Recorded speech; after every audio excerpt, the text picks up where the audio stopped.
In today's video, I'm going to teach you how to see Google Tag Manager results in an informative and easy-to-follow manner.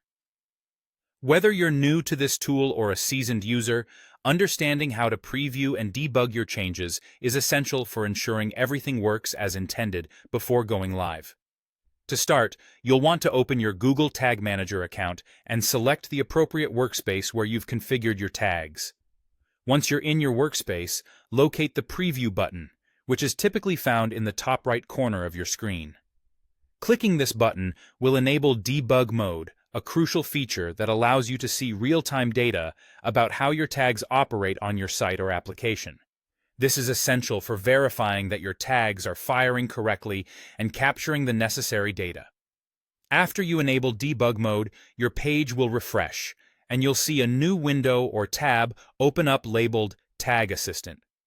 If it doesn't pop up automatically, you might need to manually open it depending on your browser settings.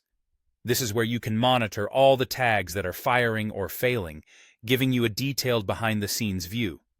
It's like having a backstage pass to your website's data tracking mechanisms. Now, with Tag Assistant opening on one side, you'll want to navigate to your website or the specific page where you've applied the GTM tags. You'll notice a debugger window often appearing at the bottom of the screen.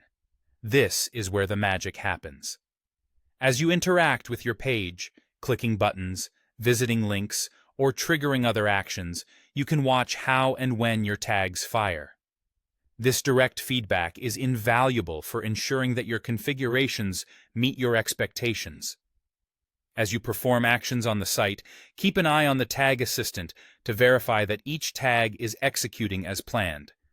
If a tag doesn't fire as expected, don't panic. This tool also shows diagnostic information, which can help you pinpoint what went wrong. It might be something straightforward, like a trigger that hasn't been set correctly, or maybe a condition that isn't meeting the required criteria. Debug Mode is your ally in these moments, guiding you toward rectifying these issues. It's a good practice to use different browsers or devices when testing, as this can surface unique issues that might not appear on your usual setup. Remember, not all visitors use the same technology, so a comprehensive test is always worth the extra effort. Once satisfied with your debugging session, you can return to your GTM workspace and exit debug mode by clicking the Leave Preview Mode button or adjusting the settings accordingly. This deactivates the session and returns your website or application to its regular state. Finally, after fine-tuning and verifying the success of your tags, you can confidently publish your container, knowing that your data collection is accurate and reliable. Congratulations! You've successfully learned how to see and troubleshoot Google Tag Manager results.